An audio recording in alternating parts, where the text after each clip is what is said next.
सर्वज्ञ श्री चक्रधर स्वामी की जय। सिन्नर तालुक्यातील शिवडा ह्या गावी कालपासून आपण सत्संग सुरू केलेला आहे। त्याचा आज दुसरा दिवस आहे।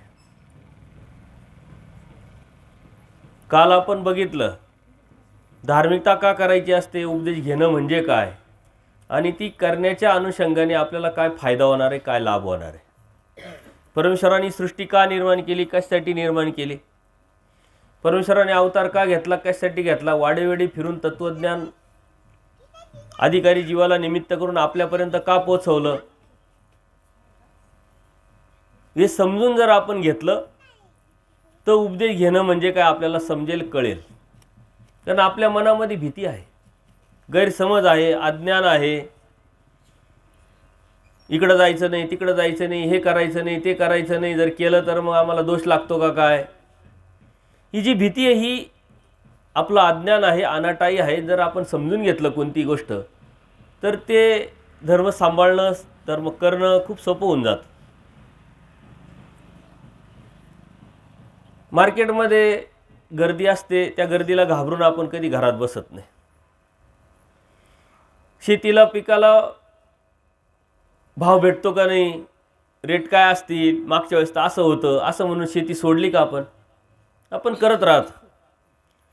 कर्म करणं हे प्रत्येकाची ड्युटी, कर्तव्य, आणि प्रत्येकजण कर्म करत राहतो। तुम्ही कर्म करता तसं आम्ही कर्म करतो, फक्त आम्ही अनासक्त कर्म करतो, तुम्ही सक्तीनं कर्म करतात, आसक्तीनं कर्म करतात। ही आसक्ती जेव्हा सुटते आणि देव व्हावा ही प्रवृत्ती जेव्हा निर्माण होते तेव्हा आपण खऱ्या अर्थाने परमेश्वराचे भक्त आहोत, खऱ्या अर्थाने त्या परमेश्वराचे झालो आहोत।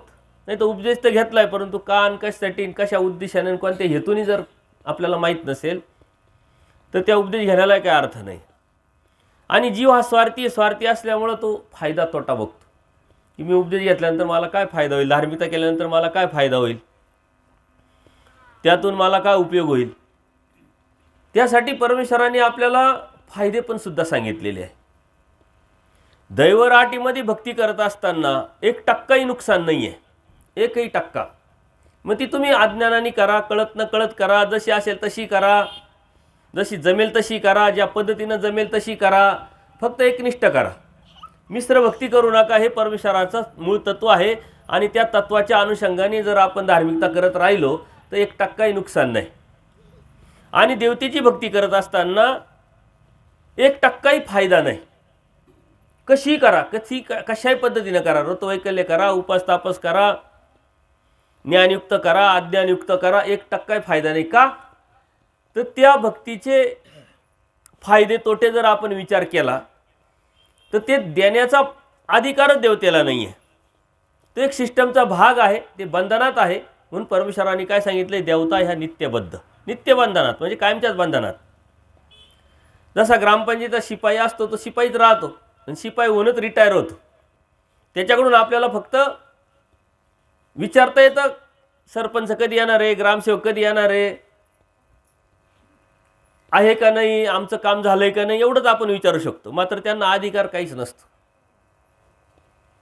कॉलेजला गेल्यानंतर एखादा विद्यार्थी असतो, तो विद्यार्थी कॉलेजला ॲडमिशन घेतल्यानंतर, शाळेत गेल्यानंतर त्या शाळेमध्ये वॉचमॅन असतात, शिपाई असतात, क्लर्क असतात, शिक्षक असतात, प्रिन्सिपॉल असतात, हे सर्व सिस्टम असते की नाही।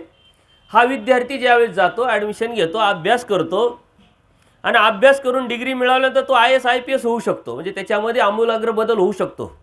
11वीतून 12वीत, 12वीतून 13वीत ग्रॅज्युएट होतो, ग्रॅज्युएट नंतर तो कलेक्टर होतो, IPS होतो। जेव्हा IPS होऊन IAS होऊन जेव्हा तो कॉलेजला येतो तर ते शिपाई तसाच राहतो, वॉचमॅन राहतो, प्रिन्सिपल राहतो, शिक्षक राहतात, प्रिन्सिपल राहतात, ते तसले तसेच राहतात। त्याच हुद्द्यावर ते रिटायर होतात, त्याच हुद्द्यावरती जॉईंट होतात।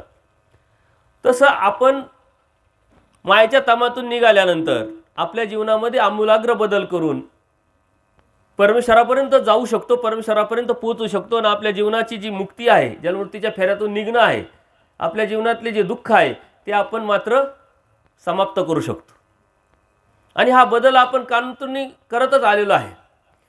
याचं कारण काय, का जीव सर्वाधिकारी आहे। सर्वाधिकारामुळे परमेश्वराने आपली निवड केलेली आहे स्वतःचा आनंद देण्यासाठी, आणि हा आनंद घेण्यासाठी आपल्याला परमेश्वरांनी बोध देऊन आपण उपदेश घेतलेला आहे. परंतु आपण का उपदेश घेतला हेच आपल्याला माहीत नाही. मग आपण काय करतो? दृष्टपर भक्ती करतो.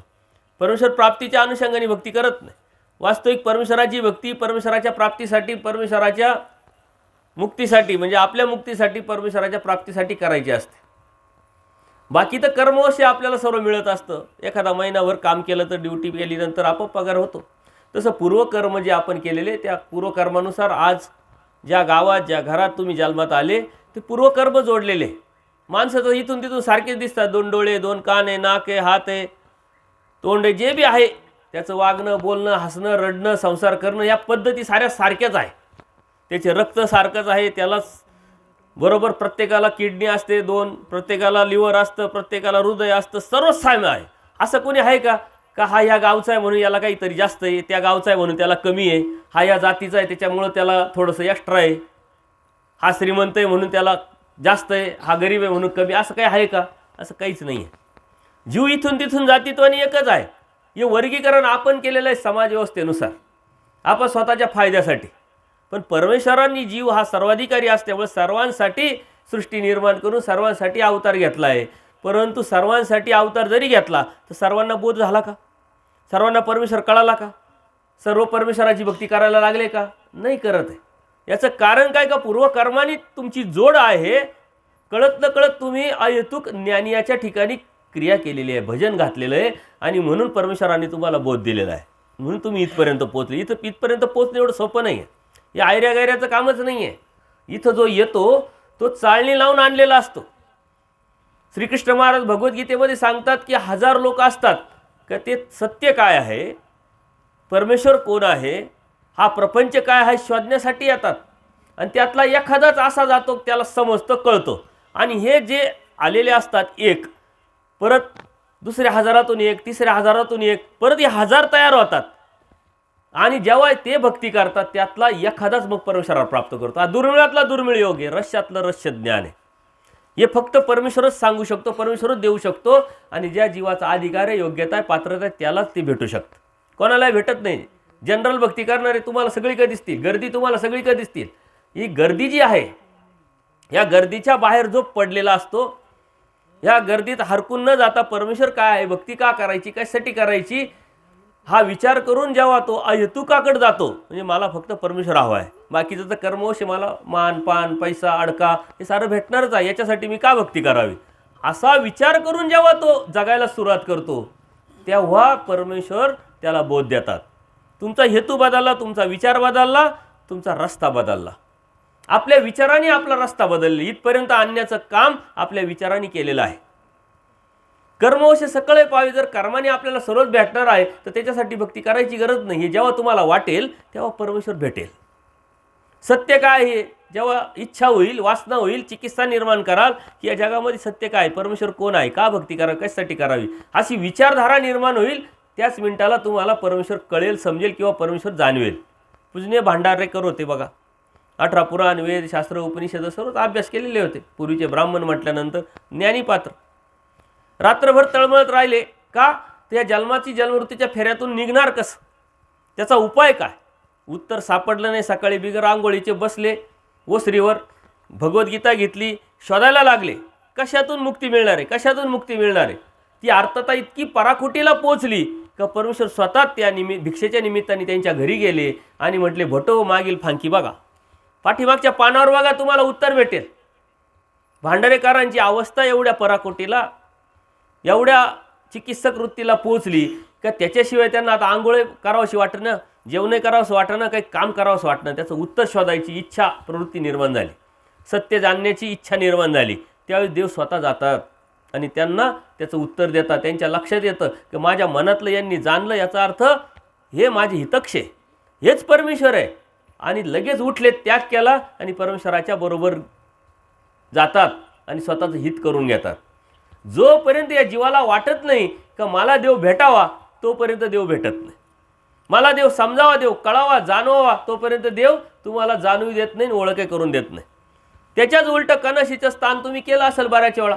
त्या कनाशीच्या स्थानावरती देव जेव्हा जातात तेव्हा एक ब्राह्मण असतो आणि त्या ब्राह्मणाची मी देवाला बघितल्यानंतर विनंती करतो आणि सांगतो देवाला की चला देवा आमच्या घरी. देवाची तो जाऊन सेवा करतो 3 दिवस. परंतु इच्छा काय असते, दृष्टपर या देवाकडून मला काहीतरी भेटावं, मला काहीतरी मिळावं. त्याच्यामुळे त्याच्या लेखी हे देव आहे आणि हे परमेश्वर आहे आणि हे मिळणारच आहे. आता परमेश्वर मिळवायला पाहिजे याच्या देखीच नाही आहे, कारण दृष्टपर भक्ती करतो. देवाची भक्ती करायची आहे तर निरपेक्ष अदृष्टपर फक्त देव व्हावा या उद्देशाने जर केली तर देव समजतो, कळतो, लक्षात येतो. अन्यथा दृष्टपर केली तर ती देव परमेश्वराची भक्तीच होत नाही, ती देवतेची भक्ती होती. त्यांनी 3 दिवस परमेश्वराची सेवा केली, देव प्रसन्न होतात. आणि मग त्या ब्राह्मणाला म्हणतात, ब्राह्मण भटो आम्ही प्रसन्न झालो, मागा काय मागायचं. देव प्रसन्न होतात. कशाने प्रसन्न झाले? फक्त सेवा केली. काय केलं त्यांनी? देवाला त्यांनी पैसे दिले, इस्टेट दिली, जमीन नावावर करून दिली, केलं काय? बंगला दिला त्यांना? काहीच नाही, फक्त दास्य केलं. ते दास्यमोचक माईम भटांना सांगितलं देवाने. त्यांनी ते दास्य केलं, सेवा केली. आता देवाला तर माहिती आहे कोणत्या उद्देशाने आज सेवा करतोय, परंतु सेवा केली, प्रसन्न होणं काम आहे परमेश्वराचं. प्रसन्न तो म्हणजे आनंद, तो परमेश्वर प्रसन्न आहे. म्हणले भटो मागा काय मागायचं? म्हणले काही नाही, सुनाच्या हातून ताकभात द्या म्हटले. अहो म्हणे हे तर कर्मवश तुम्हाला भेटणारच आहे, हे कर्मवश आपल्याला भेटणार आहे, पण आपण तेच मागत आलो की नाही आत्तापर्यंत. कर्मवश तुम्हाला भेटणारच आहे म्हटले, आम्ही प्रसन्न झालो, मागा काय मागायचं. त्यांनी परत देवाला तेच मागितलं. देवानी परत पुन्हा 3 वेळा, 3ऱ्या वेळेस म्हटले अहो हे कर्मवश तुम्हाला भेटणार आहे, कर्मवश सकळे पावे, तुम्हाला सर्व भेटणार आहे. सकळ म्हणजे सर्व आलं त्याच्यात. आम्ही प्रसन्न झालो, मागा काय मागायचं. त्यांनी 3ऱ्यांदी तेच मागितलं. देवाला नाविलाज झाला. देवाला द्यायची इच्छा आहे, परंतु आपली झोळी फाटकी आहे का, घ्यायची इच्छा आहे का, प्रवृत्ती आहे का, आपल्याला ते ज्ञान आहे, समज आहे की नाही, यावरती अवलंबून आहे. देव द्यायला आलेले. देवाने सृष्टी कशासाठी निर्माण केली? देण्यासाठी. अवतार का घेतला? देण्यासाठी. आपल्याकडं आपल्याला बोध झाला आहे कशासाठी? देण्यासाठी. परंतु जर आपण घेणारच नसेल, आपली प्रवृत्तीच नसेल घेण्याची, तर तो देव जबरदस्ती थोडी देणार आहे. देवाला नाविलाज झाला. देव म्हणतात ठीक आहे, तथास्तु. तुम्हाला आम्ही सांगतोय 3-3 वेळा का कर्मवश तुम्हाला भेटणारच आहे, तरी तुम्ही तेच मागताय. आमचाही नाविलाज होता. आणि मग आता त्याला सुनेच्या हातून ताकभात मागायचं म्हणजे पहिले त्याचं लग्न, त्याला मुलगा, त्या मुलाचं बी लग्न, मग ती सून, तिच्या हातून ताकभात. म्हणजे त्यावेळेस काय होतं? इस्टेट म्हणजे काय? गाई, म्हशी, बैल, जनावरं हीच इस्टेट. आणि त्यांना चारण्यासाठी थोडीशी शेती. म्हणजे एका शब्दात त्यांनी सारं मागून घेतलं. आपण काय कमी आहे का? 50 रुपयाच्या विड्यामध्ये काय काय मागितलं आत्तापर्यंत? किती नारळ तुम्ही बांधले असतील, किती खेट्या केल्या असतील, किती क्रिया केल्या असतील. नाही मला 75 रुपये करायचा. का करायचा? नाही करायचा आहे बाबा. का करायचा? त्या 75 उपहारामध्ये त्यांनी काय काय मागून गेल राहत देवाला आणि तिलाच माहिती, आपल्याला काही माहीत नसतं. त्या ब्राह्मणाला देवानी सांगून सुद्धा तो तेच मागतोय. देव म्हणतात बाई प्रसन्न, देव प्रसन्न झाल्यानंतर हे विषय संसार, प्रपंच, कर्मवश जे भेटणार आहे ते मागावं काय? परमेश्वर प्रसन्न झाल्यावर परमेश्वराकडून ज्ञान मागावं, प्रेम मागावं. त्यासाठी देव तिथं तत्वज्ञान सांगतात, कल्पवृक्षाचा दृष्टांत सांगतात, साळ्याचा दृष्टांत सांगतात. कल्पवृक्ष मनात आलं तो देणारा वृक्ष भेटल्यानंतर आपण काय मागतो? ज्याच्यासाठी आलो तेच मागतो, डबल. हे तुटलं फुटलं, कपडा फाटला, परत उद्या काही अडचण आली, एक मुलगा आहे यांनी सांभाळलं का नाही सांभाळलं, अजून एखादं दे. परत दुसरा बी चांगला नाही निघाला तर अजून एखादं दे. आणि शेवटी कळतं काही 3-3 मागून बी काही नाही, सारे नवसाचे पण काय उपयोगाचे नाही. आपण काय मागावं? आपण देव मागावं, देवाचं ज्ञान मागावं, देवाचं प्रेम मागावं. परंतु कळत नाही. भांडारेकरांना देव पाहिजे होता तर देव स्वतः आले, आणि याला दृष्टपर पाहिजे होतं तरी देव आले, परंतु याला घेता आलं नाही. आता आपण भक्ती कशी करतोय? परमेश्वर प्राप्तीसाठी करतोय का सांसारिक सुखासाठी करतोय? सांसारिक सुख तर तुमच्या कर्मवश तुम्हाला भेटणारच आहे आणि भेटलेच आहे. तुम्हाला वाटत होतं ना खूप काहीतरी अशा चांगल्या ठिकाणी आम्ही जन्माला यावं, खूप चांगल्या ठिकाणी आम्ही घरी जावं, आमच्याकडे खूप काही असावं. कोणाला वाटत नाही? जो गावातला माणूस आहे त्याला वाटतं सरपंच व्हावं, सरपंच आहे त्याला वाटतं आमदार व्हावं, आमदार वाटतं त्याला खासदार व्हावं. वाटतं की नाही? महत्त्वाकांक्षा आहे. 2 पैसे असले तर 4 पैसे असावेत, मानपान असेल तर अजून थोडा जास्त असावा, प्रत्येकाला अपेक्षा आहे. परंतु ज्याला जे भेटायचं तेच भेटत असतं. का? तर कर्मात त्याच्यात तेच असतं. म्हणून परमेश्वर आता कर्मवश जर तुम्हाला भेटतंय तर त्याच्यासाठी भक्ती करायची गरज नाही. भक्ती ही परमेश्वराच्या प्राप्तीसाठी करायची असते. आपल्या जीवन मृत्यूच्या फेऱ्यातून बाहेर पडण्यासाठी करायची असते. आणि परमेश्वराला नुसतं शरण जरी गेलो तर किती मोठे फायदे हे परमेश्वराने आपल्याला दिले. कारण जीवाला फायदे जर कळाले तर तो भक्ती करेल ना. अन्यथा जर फायदा तोट्याचा विचार करता जर भक्तीत फायदाच नसेल तर तुम्ही कोणीच काहीच करत नाही, घराच्या बाहेर पडत नाही. फायदा नाही याच्याबरोबर का जाऊ, फायदा नाही याला का दंडत घालावं, फायदा नाही याला का मदत करावी. प्रत्येक गोष्टीचा आपण फायदा, आपण मौतीला सुद्धा फायदाच पाहतो. आपण म्हणतो याच्या मौतीला नाही गेलं तर आपल्या मौतीला कोण येईल, तिथं सुद्धा फायदा पाहतो आपण. आपण एवढे स्वार्थी आहोत. जीवाची प्रवृत्ती ती सर्व सारखेच आहेत, असं काही नाही की हा त्या वेगळा. परंतु जेव्हा जसा बोध होईल, समज होईल, परमेश्वराचं ज्ञान होईल, त्यावेळेस तुम्ही अज्ञानातून बाहेर पडाल. आणि जेव्हा अज्ञानातून बाहेर पडून परमेश्वर प्राप्तीच्या अनुषंगाने तोची व्हावा तोची भेटावा अशा उद्देशाने जेव्हा परमेश्वराला अनन्यभावे शरण जाऊन एकनिष्ठ भक्ती करायला सुरुवात कराल तर परमेश्वर म्हणता किती मोठं गिफ्ट मी तुम्हाला देणार. त्याच्यातही ऋणाईचा दृष्टांत देव सांगताय. एखादा शेतकरी असतो, एखादा व्यापारी असतो, तो कौटुंबिक जबाबदाऱ्या पार पाडण्यासाठी काय करतो, कर्ज काढतो. ह्या बँकेचं कर्ज काढ, त्या बँकेचं कर्ज काढ, त्या सावकाराचं काढ, त्या पतसंस्थेचं काढ. कर्ज होतं जास्त, उत्पन्न होतं कमी, आता फेडणं मुश्किल झालं. त्याच्या विचारात डोक्यात वेगळे विचार यायला लागतात की आता काही खरं नाही, आपलं काय करावं काय. म्हटलं चला आता राजाकडे जावं, शरण जावं, त्याला सांगावं, तोच आपल्याला काहीतरी मदत करील. मदतीच्या अपेक्षेने तो त्या राजाकडे जातो आणि त्या राजाला सांगतो की राजे महाराज, आम्ही तुमच्याला शरण आलेलो आहे, आम्ही तुमच्या प्रजेचा एक भाग आहोत.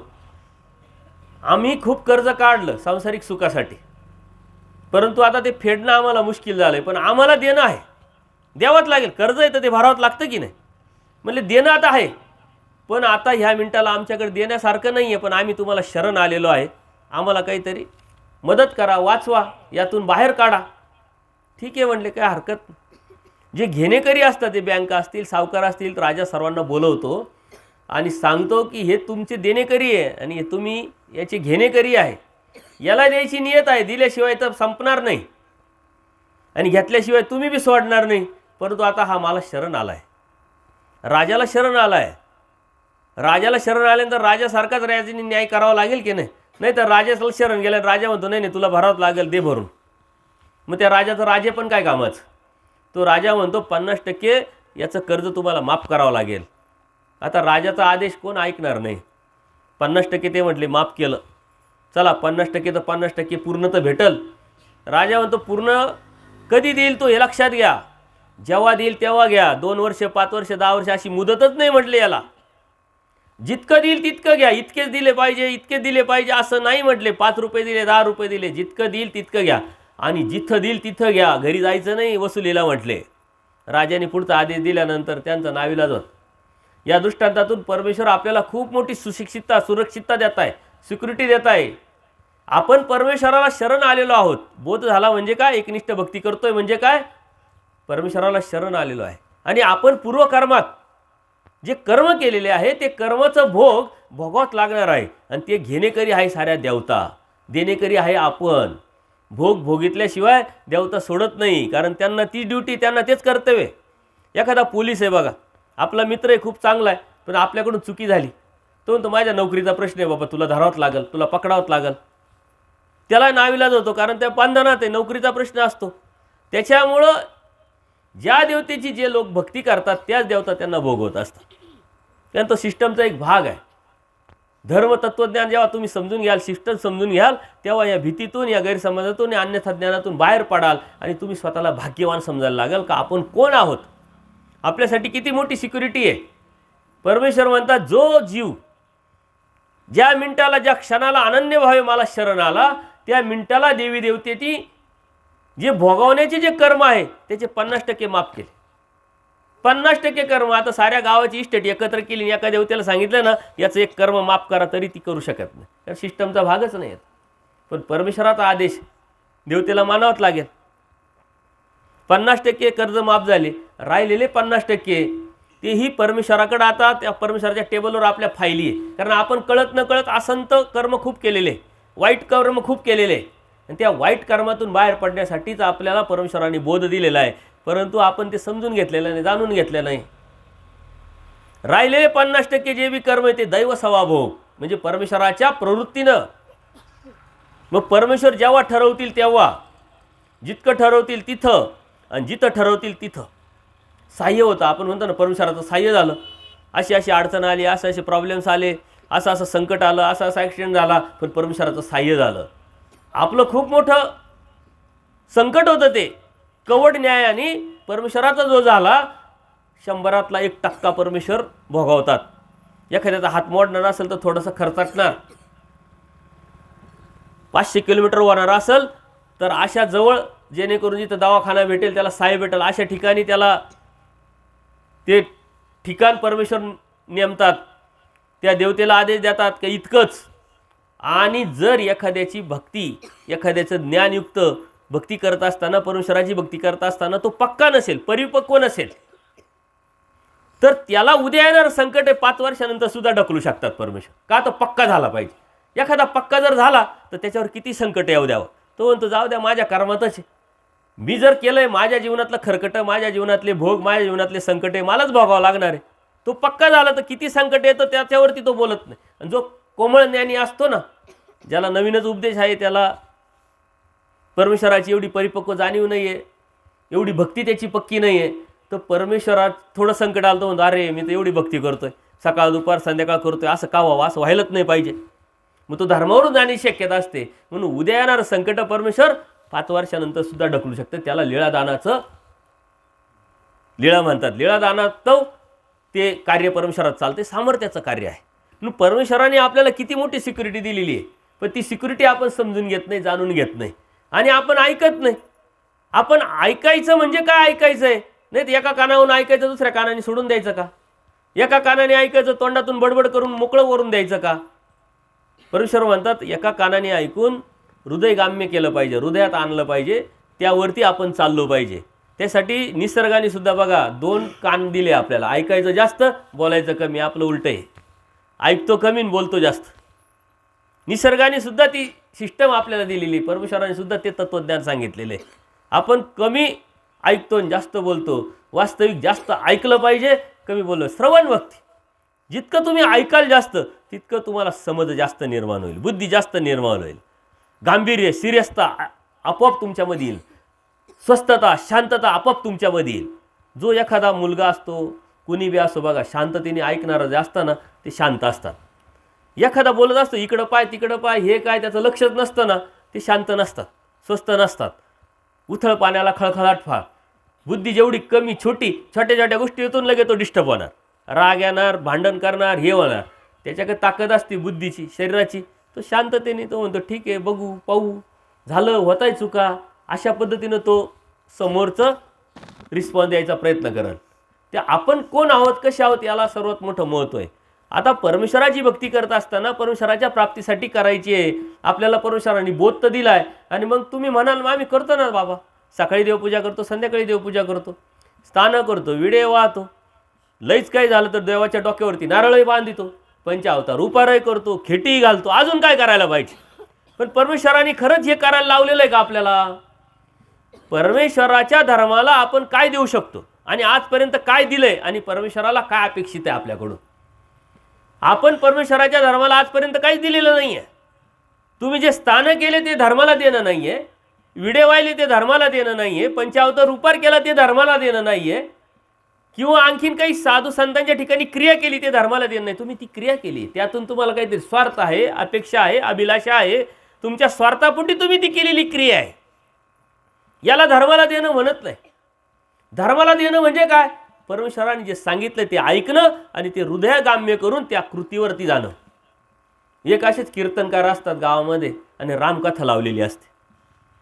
आता रामकथा लावो नाही तर कृष्णकथा लावो, सत्संगाला लोक कमीच राहत आहे.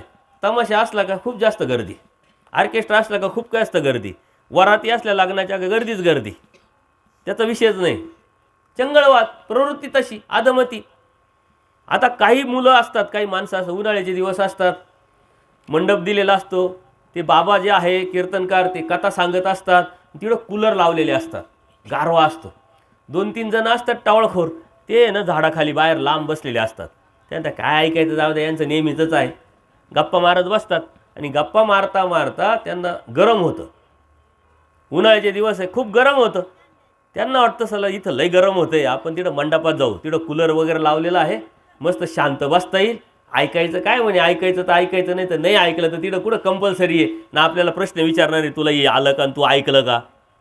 या उद्देशाने स्वतःच्या अभिलाषेपोटी ते येतात, मंडपात बसतात. मंडपात बसतात, कूलरजवळच बसतात. त्यांना खुर्ची आणून दे बाबा, एक खुर्ची दे संजू.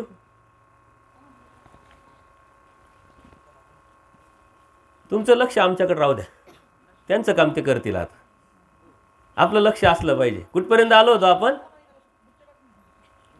कुठपर्यंत आलो होतो. कूलर, कूलर आहे ना घरी, कूलर प्रत्येकाच्या. चालू आहे का बंद आहे का, बिघडलंय? चालू आहे. बरं, पाणी टाकतं ना त्याच्यात. बरं, पाणी टाकायचं आणि कूलरच्या समोर बसायचं, काही काळजी नाही करायची. तर ते कूलरजवळ येऊन बसतात मस्तपैकी, गारवा वाटतो, थंडावा वाटतो. आणि सांगता सांगता, आता ते रामायण कथा ते सांगत होते, आणि सांगता सांगता तो कथाकार काय सांगतो की रावणाने सीतेचं हरण केलं म्हणे. काय केलं? रावणाने सीतेचं हरण केलं. त्यांच्यामध्ये गप्पा मारायला सुरुवात करतात. म्हणे सीतेचं हरण केलं? अरे मी तर आजपर्यंत कधीच ऐकलं नाही म्हणले, सीतेचं कसं काय हरण झालं म्हणले. त्यांनी कधी ऐकलेलंच नाही, कथा नाही ऐकल्या, कधी विचार नाही केला, चिंतन नाही केलं. सीतेचं हरण केलं म्हणे. सारा कार्यक्रम झाला. कार्यक्रम झाल्यानंतर ते गप्पा मारत बसले. 2-3 जणांना बोलवलं. अरे म्हणे सीतेचं हरण केलं, आणि मग ते हरणाची सीता कधी झाली म्हणे. यांचा सांगण्याचा अर्थ काय होता, हरण केलं म्हणजे घेऊन गेले. आणि याच्या डोक्यात काय, हरण केलं म्हणजे हरण केलं, प्राणी केलं म्हणले सीतेचं. कधी ऐकलेलंच नाहीये, ऐकून विचार केलेला नाही, चिंतन केलेलं नाहीये. अशी आपली परिस्थिती होणे. नाही तर सत्संग होताय, यूट्यूबवरती ऐकताय, आता मी आलोय, कालही सांगितलंय, आजही सांगितलंय, आणि मी काय सांगतोय तुम्ही वेगळा अर्थ घेत राहिलं तर आपल्या जीवनाची सारी बारादारी अशी झालेलीच आहे. काही राहिलेलं नाही आपल्याकडं. आपल्या जीवनामध्ये आपण इतके वाईट कर्म केलेले आजपर्यंत. कारण परमेश्वराने सांगितलं अस्थिर प्रपंच आहे, त्या अस्थिर प्रपंचाला स्थिरतेकडे नेण्यासाठी आपण काय केलेलं आहे, पाप केले. त्या अस्थिर संसाराला स्थिरतेकडे नेण्यासाठी जे कर्म केले, ते असंत कर्म केले, ते पापाला आणि दुःखाला मूळ आहे. आपण सुखासाठी काहीच केलेलं नाही, आणि परमेश्वराच्या भक्तीसाठी काही केलं नाही. परमेश्वराला आपण काहीच दिलेलं नाही. नुसतं ऐकणं हे सुद्धा परमेश्वरासाठी देणं आहे. म्हणून ऐकून शांततेने बसून कधीच जर ऐकलं नाही तर त्या लोकांसारखी गत होईल म्हणले. सीतेचं हरण केलं, आणि हरणाची सीता मग कधी झाली म्हणले, काय माहिती म्हणले, आणि कधी केली आणि कोणी केली आजपर्यंत ऐकलेलंच नाही. तशी आपली गत होऊ नये. परमेश्वराने तर आपल्याला धर्म दिलाय, ज्ञान दिलंय, बोध दिलाय. त्याचा उपयोग काय आणि कशासाठी हे आपण समजून घेतलं पाहिजे. हे समजून घेऊन मग धार्मिकता जर केली तर आपण त्या धार्मिकतेतून काहीतरी मिळू शकतो, काहीतरी आपल्याला मिळू शकतं. तसं परमेश्वर दयाळू, माळू, कृपाळू असल्यामुळं इथं केलेली क्रिया कोणतीच वाया जात नाही. मी तुम्हाला सांगितलं, दैवराटीत 1% नुकसान नाही, आणि कर्मराटीत 1% फायदा नाही. अभ्यास जेव्हा तुम्ही कराल तेव्हा तुमच्या लक्षात येईल की तुम्ही किती भाग्यवान आहे. इथं थोडीफार कमी जास्त जरी केलं, नाही केलं, सकाळी उठले काय, नाही उठले काय स्मरणाला, परंतु ते टिकवलं शेवटपर्यंत परमेश्वर भक्ती, एकनिष्ठ भक्ती, व्यभिचार नाही केला, विकल्प नाही केला, तरीही परमेश्वर म्हणतात या बोधाचं, ओवाळणीचं त्यांना आम्ही फळ देऊ. जरी तो परमेश्वराच्यापर्यंत नाही पोचला तरी त्याला आम्ही अनिष्टाला जाऊ देणार नाही. हे परमेश्वराचं आपलेपण आहे, हे परमेश्वराचं दयाळू, माळू, कृपाळूपण आहे. आणि धर्माला देणं म्हणजे काय? धर्माला देणं म्हणजे आचार करणं. आचार म्हणजे काय? लोणच्याचा आचार नाही. ते आचार करायला किती कष्ट लागतात की नाही. ते वर्षभर टिकवायचं असल्या म्हणल्यानंतर किती उद्योग करावा लागते बायांनाच माहिती. थोडंफार जर खराब झालं तर ते सारं लोणचं फेकून द्यावं लागतं, तेल वाया गेलं, त्याच्यातलं सर्व वस्तू वाया गेल्या. हा आचार म्हणजे परमेश्वराने सांगितलेल्या तत्वसिद्धांतावरती चालणं. आता तुम्ही म्हणाल बाबा आम्ही कसं काय करणार, आम्हाला प्रपंच करायचा, संसार करायचा, इकडे जावं लागतं, तिकडे जावं लागतं, इकडे खावं लागतं, पाहुण्या जावळ्यांमध्ये जावं लागतं, स्वैऱ्या धायऱ्यांमध्ये जावं लागतं. तुम्ही म्हणता आचार करा. मग आचार तुम्ही करत नाही का? देवतेची भक्ती करत नाही, परमेश्वराची भक्ती करता, हा आचारच आहे की नाही?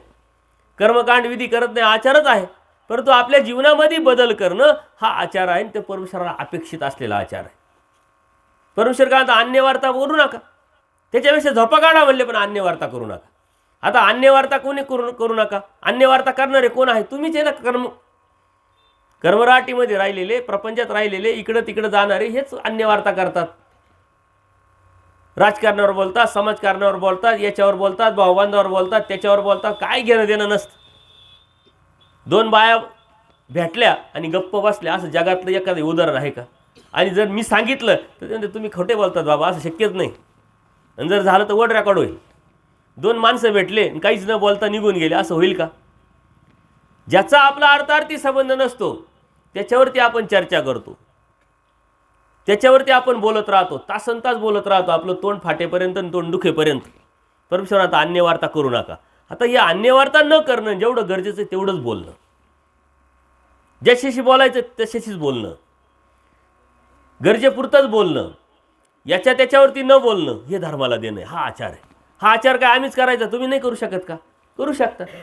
परमेश्वर म्हणतात भांडते दोघे अन्याय. दोन बाया भेटल्या आणि गप्पा मारायला लागल्या. ते म्हटले आमचंच खरं, ही म्हटली आमचंच खरं. ते भांडण देवापर्यंत गेलं. देवानी न्यायनिवाडा नाही करत बसले का नाही, तू बरोबर आहे, तू खोटीन, तू खोटीन, तू बरोबर आहे. ते म्हणले भांडते दोघे अन्याय, तुम्ही दोघी अन्याय म्हणले. ज्या मनातून, ज्या बुद्धीतून भांडण निर्माण होतं, त्या मनामध्ये, त्या बुद्धीमध्ये स्थिरता, स्वस्थता लाभू शकत नाही. ज्याच्या मनामध्ये, हृदयामध्ये स्थिरता नाही, स्वस्थता नाही, त्याच्या हृदयात मी मात्र येऊ शकत. हे लहान मुलं असतात बघा, भांडणं करतात, त्या पोरांच्या भांडणावरून ते आईबाप भांडायला लागतात आणि ते लगेच बाहेर जाऊन खेळायला सुरुवात करतात. आणि यांचे तास वर्ष कट्टी. काय झालं होतं, यांनी आमच्या पोराला मारलं होतं. आणि पोरं तर दररोज गळ्यात गळ्या घालून शाळेत. किती निरागसत आहे. त्यांना माहीतच नाही का आपल्या भांडणावर ना आपले बाप भांडते, आपल्या आया भांडताय. आहे का काही त्यांना घेणं देणं? काही मतलब नसतं. ती निरागसता परमेश्वराला अपेक्षित आहे. भांडण आपण विसरतच नाही.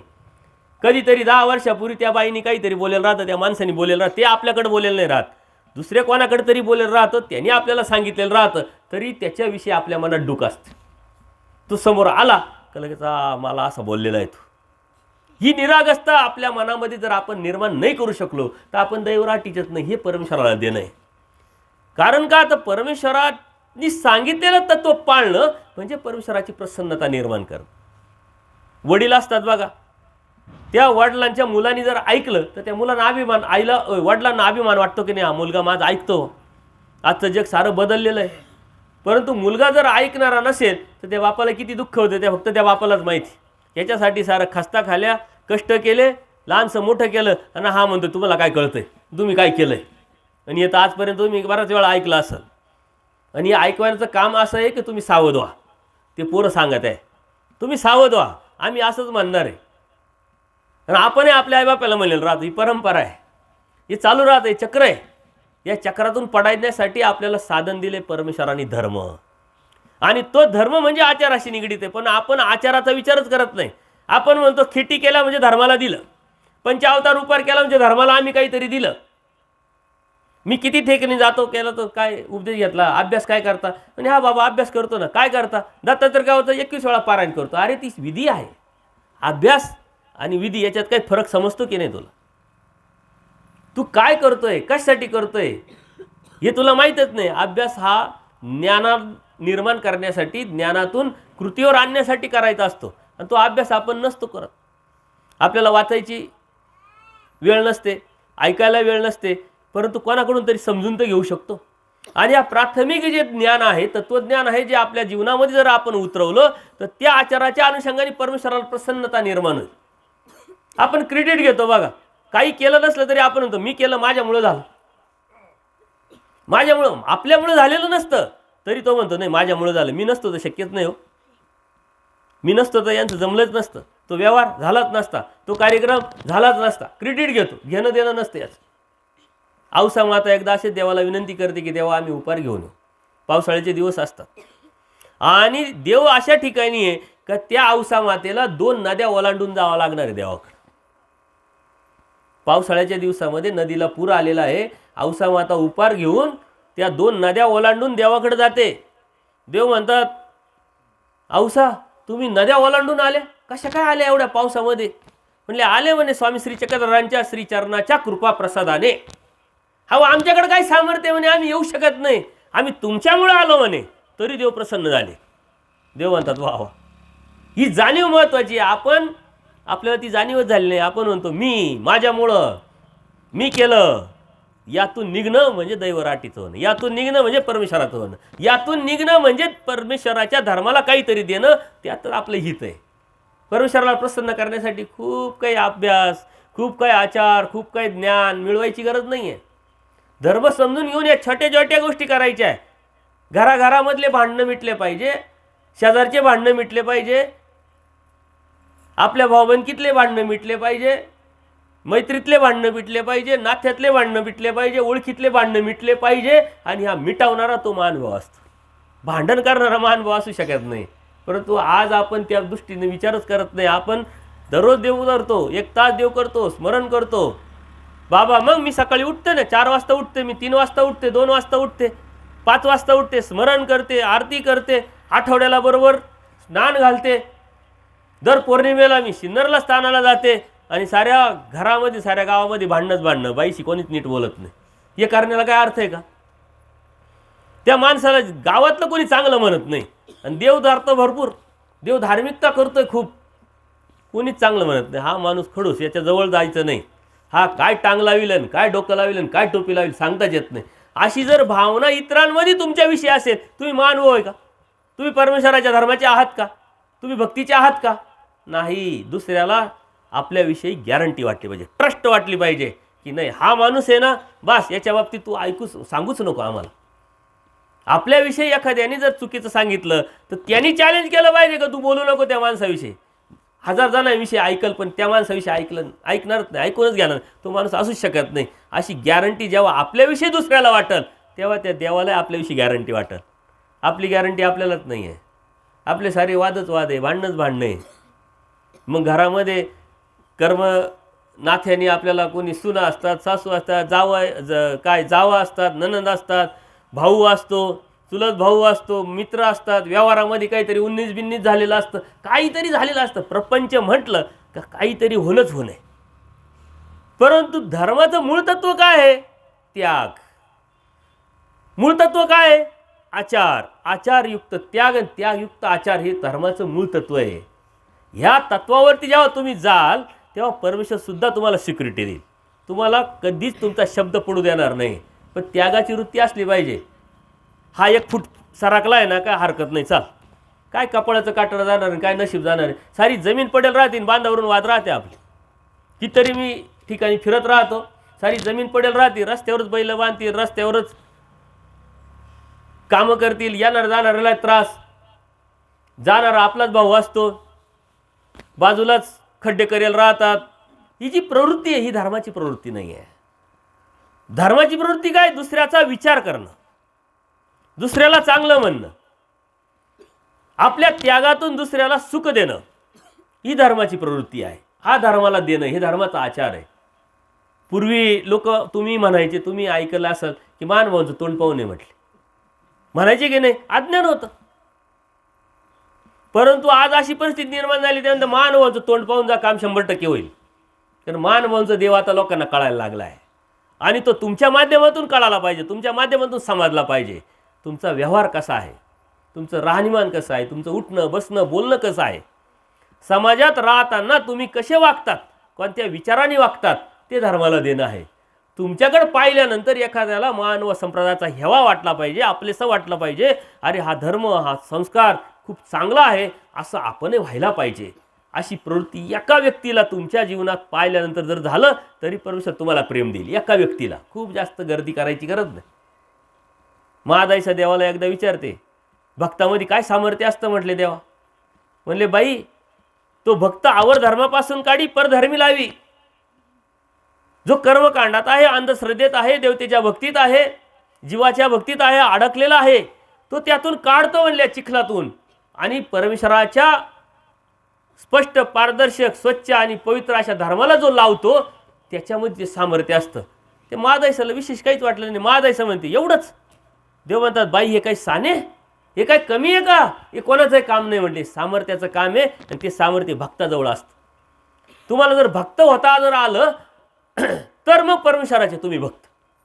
आपण तर म्हणतोय नाही आम्ही स्वामी श्रीचक्रांचे भक्त, आम्ही श्रीकृष्ण महाराजांचे भक्त. परंतु आपल्याकडे पाहिल्यानंतर कोणालाच काहीच चांगलं वाटत नाही. आपले चेहरे सतत पडेल राहतात, सतत चेहरे पडेल ना. आपण काय आजारी आहे का? नाही आजारी बिजार काही नाही. मग तुझा चेहरा का पडलेला आहे? अरे तुला एवढं मोठं ऐश्वर्य भेटलंय, या जगात अनंत जीव आहे आणि या अनंत जीवामधला तुला परमेश्वराने निवडलंय बोध देण्यासाठी. तुला परमेश्वर कळालाय, तुला परमेश्वर भक्ती करता येते, तू ती करतोय. ती प्रसन्नता, ती श्रीमंतीची जाणीव जर तुला झाली तर तुझं राहणीमान वागणं बोलणं फ्रेश वाटलं पाहिजे. आपल्याकडं कोणाला तरी पाहावंसं वाटलं पाहिजे, आपल्याला कोणाला तरी बोलावंसं वाटलं पाहिजे. नाही तर नाही, हे भांडखोर, हे भांडकुदळ, हे काही खरत नाही. हिच्याकडे गेलं का ही याचं त्याचं सांगत बसते, त्याच्याकडे गेलं का तो त्याचेच गाराने करतो. असा जर सांगणारे जर आपल्याला महानुभाव भेटले तर दुसऱ्याला तरी चांगले वाटतील का? म्हटले महानुभावांचं काय खरं आलं आहे, याचं त्याचं सांगत बसतं म्हटलं. पण भांडणारा महानुभाव असू शकत नाही. तुमच्या जीवनातले भांडणं मिटले पाहिजे. ज्या वेळेस कळालं, ज्यावेळेस समजलं, ज्यावेळेस जाणवलं, त्यावेळेस तुमच्या मनामध्ये ज्याच्याविषयी वाद आहे, ज्याच्याविषयी तुमच्या मनात कटुता आहे, द्वेष आहे, त्याच्याविषयी लगेच माफीची भावना निर्माण झाली पाहिजे. चुकी झाली बाबा, माफ कर, मनात काही ठेवू नको. कारण हेच अडथळे आपल्याला परमेश्वराच्या प्राप्तीसाठी उभे राहत असतात. बघा आता इथं सारे लोक आहे. काल सत्संग झाला आणि हात वर करताना 4-5 पोरांनी हात वर केले आणि 2च आले उपदेश घ्यायला आणि बाकीचे पळाले. त्यांना मग आईने बिघडवलं का बापाने बिघडवलं का तेच बिघडले माहीत नाही.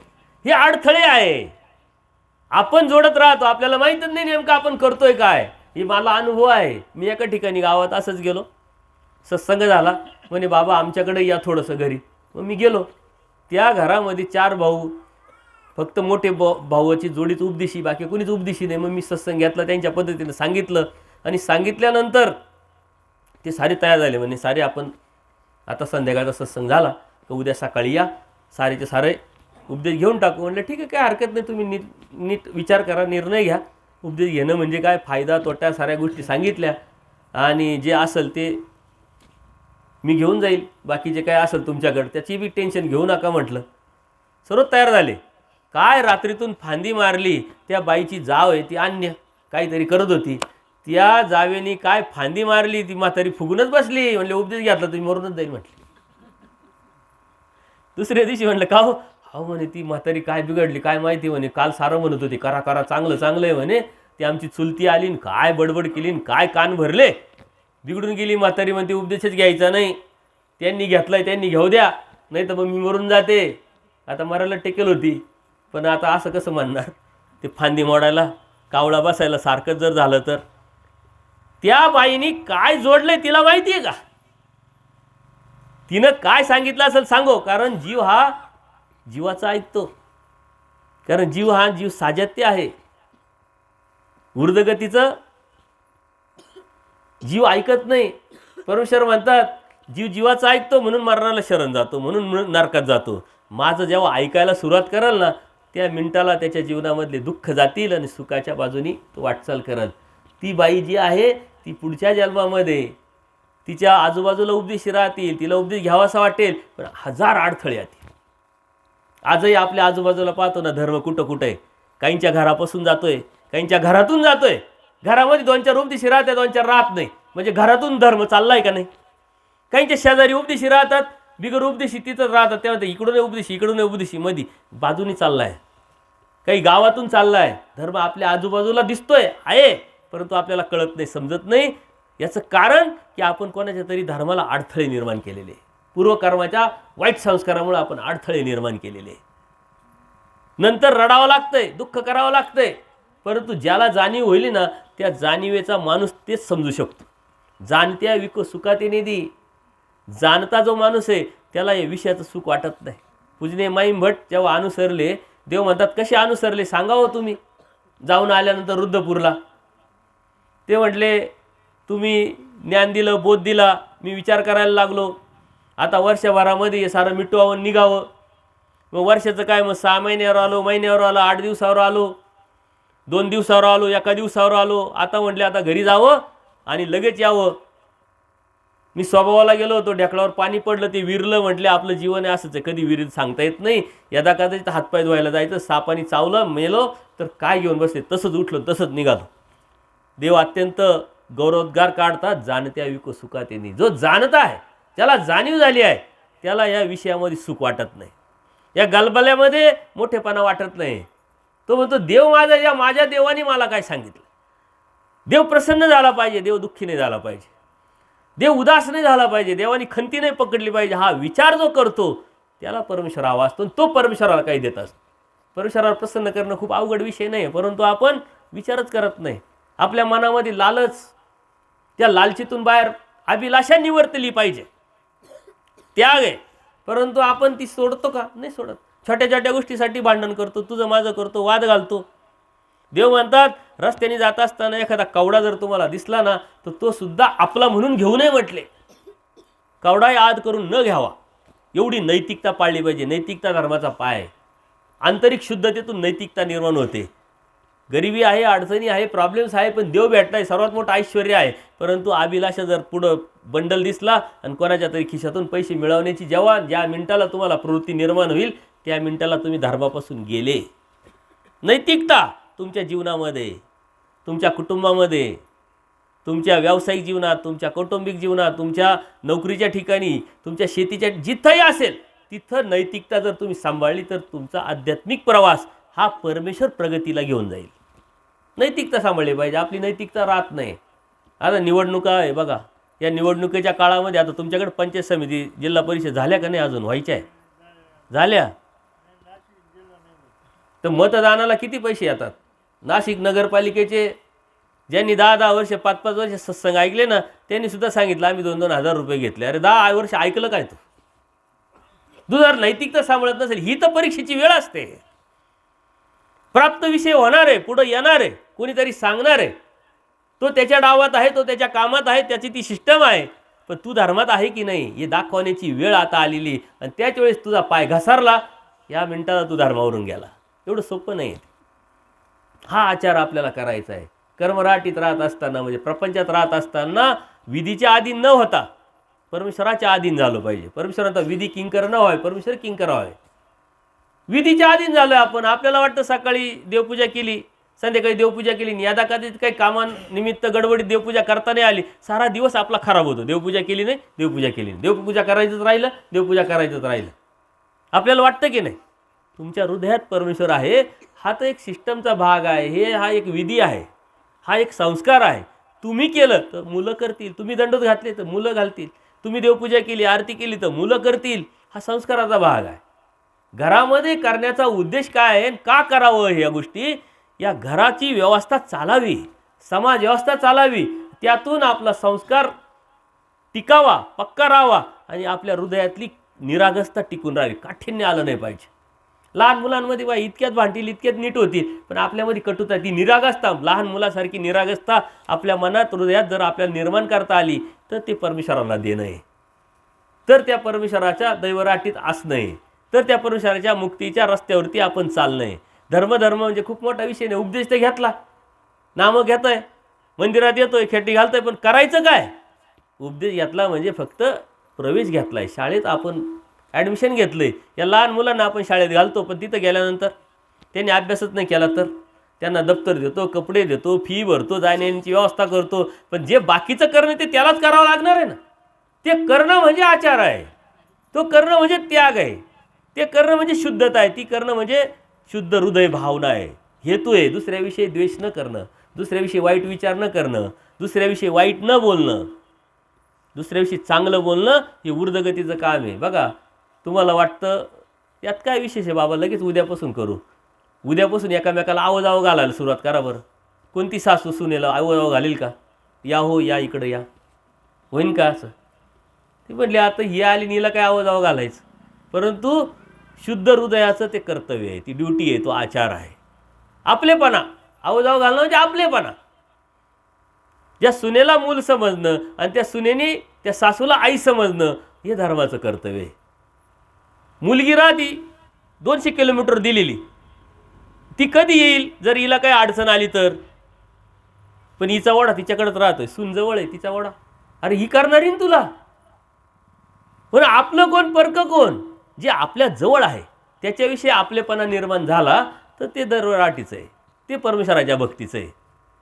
साऱ्या गावाशी नीट राहतो, सख्या भावाशी बोलत नाही, सारं गावाशी गप्पा मारतो, सारे गाव म्हणतात लय चांगला माणूस आहे. भाऊ म्हणतो तो बोलतच नाही, 5 वर्ष झाली. एका ठिकाणी असा सत्संग घेतला, यूट्यूबवरती सत्संग ऐकतात, 2 भाऊ होते, ते बोलतच नव्हते 5 वर्षापासून. काय होत राहतो 19-20. हे सत्संग ऐकायला लागले, ते सत्संग ऐकायला लागले. एका भावाचे मुलं ते सत्संग ऐकताय नवरात्रात माझ्याकडे आले. त्यांनी वडिलांची तिकडे जाऊन शाळा घेतली. म्हणजे आपण दैवराटीचेच नाही म्हटले. तुम्ही 5 वर्षापासून तुमच्या भावाकडे जाती नाही, भाऊ तुमच्याकडे येत नाही, वाद नाही, कशाचं झालंय काय झालंय, थोडं किरकोळ कारकोळ गोष्ट आहे, आणि तुम्ही जर एवढी कटुता आहे तुमच्या मनामध्ये तुम्ही म्हणता हा मेला तरी जाणार नाही, तर तुम्ही उपदेशीच नाही म्हटलं, तुम्ही दैवराटीचंच नाही. तुम्ही सत्संग ऐकताय, शांतपणा शिकवताय आणि तुम्ही कृतीच करत नाही. त्याला एक खटकलं, अरे हा गाडी काढली आणि भावाकडे गेला. भावाकडे गेल्यानंतर त्या भावाला वाटलं कधी नाही येणार आहे, त्याला बी आपोआपच गिल्टी फील होईल. जाणं येणं चालू झालं, गप्पा मारायला चालू झालं. त्या दोघांनी मला कबूल केलं की तुमच्या व्हिडिओ ऐकून ऐकून आमच्या मनामध्ये कटुतात निघून गेली. हा आपला इतिहास आहे, आपली स्मृती आहे, परमेश्वराची एक स्मृती आहे. देमनबास आणि यमनबास असे 2 भाऊ असतात पाटील गावातले. ती काही उपदेशी नसतात. पूर्वी कसे मार्ग मेळावे असायचे ना, ते मार्ग मेळावे गावांमध्ये जायचे आणि पहाटी 5 वाजता 4 वाजता पोथ्या व्हायच्या आणि इतर दिवसभर लोक यायचे जायचे. पहाटी 5 वाजता बाबाची पुती असते आणि हिंसा पापा तो नरक, हिंसेने पाप होतं आणि त्या पापाने नरक होतं, यावरती बाबा निरूपण करत होते. त्यातला एक जो आता पाटील, तो सकाळी सभावाला जात असताना त्याच्या कानावर पडतंय. गावाकडं आता पूर्वी, आता बी अशीच परिस्थिती काही ठिकाणी, डबा घेऊन चालले बाहेर, कानावर काहीतरी गोष्ट आली, तो ऐकतोय बाबा काय सांगताय, उपदेशी नाही, काहीच नाही आहे, आणि बाबा सांगताय की हे हिंसा हे सर्वात मोठं पाप आहे म्हटले, आणि हिंसेने काय काय नरक होतात हे निरूपण केलं. ते ऐकलं, ते ऐकलं, त्याच्यावर मत परिवर्तन झालं आणि तो अचानक तिकडून जाऊन आला. लगेच बाबाला म्हणे दंडोत दंडोत. त्या बाबाला वाटलं अचानक हा माणूस कोण आला, तर उपदेशी तर काही दिसत नाही. बाबाने विषय बदलला, भगवद्गीता इकडं तिकडं सांगायला लागले. आणि बाबा तुम्हाला विनंती आहे, तुम्ही जो विषय सांगत होते तेच सांगा, आम्ही कोणालाही सांगत नाही म्हटले. तुला गुरु बनवावं लागेल, उपदेशी व्हावं लागेल माझं, त्याच्यानंतर मी तुला ते सांगल. म्हणले घ्यायला तयार आहे म्हणले. म्हणे पण तुला हे ऐकावंसं का वाटले सांग. मग त्यांनी सारी कथा सांगितली. आम्ही 2 भाऊ आहे, आम्ही कट्टर दुश्मन आहे ना, आज मी मनात ठरवलंय की आज त्याचा मर्डरच करून टाकायचा. वाद एवढे विकोपाला पोचलेले, पण ते ऐकल्यानंतर माझ्या मनामध्ये पापाची भावना निर्माण झाली का मी किती मोठं पाप करायला निघालोय. म्हणले मग तरी तुला उपदेश देता येणार नाही. तुझ्या अंगाला तू राख लावायची, हात बांधायचे आणि त्या भावाकडं माफी मागायला जायचं. माफी मागायला गेल्यानंतर त्यांनी जर तुला माफ केलं तर मग मी तुला उपदेश दे. आता जाणी दुश्मनी, याला त्याचं मर्म कळालंय, जाणीव झाली, बोध झालाय. परमेश्वराच्या कृपेने त्याला 4 गोष्टी कळाल्या.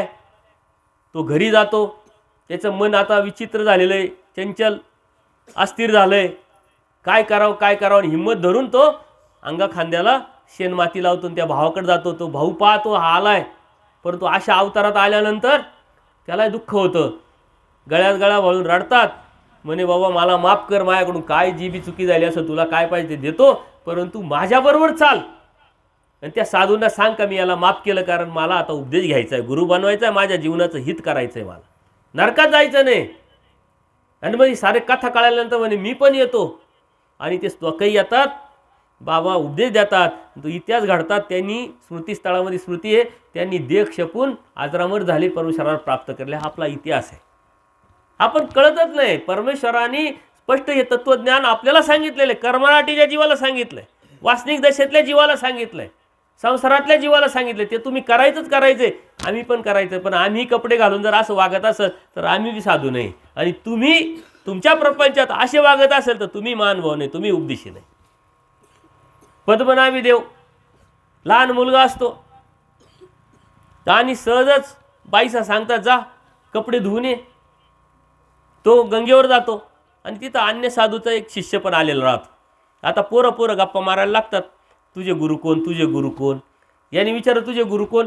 म्हणे माझे देव परमानुभव देव, त्यांचं नाव. आता यांनी कुडी केली, म्हणे परमाणू एवढा बी तुमच्या गुरुला अनुभव नाही असं नाव आहे का म्हटले. चेष्टा केली, गंमत केली. त्याला दुःख झालं. गुरुचा अभिमान असतो.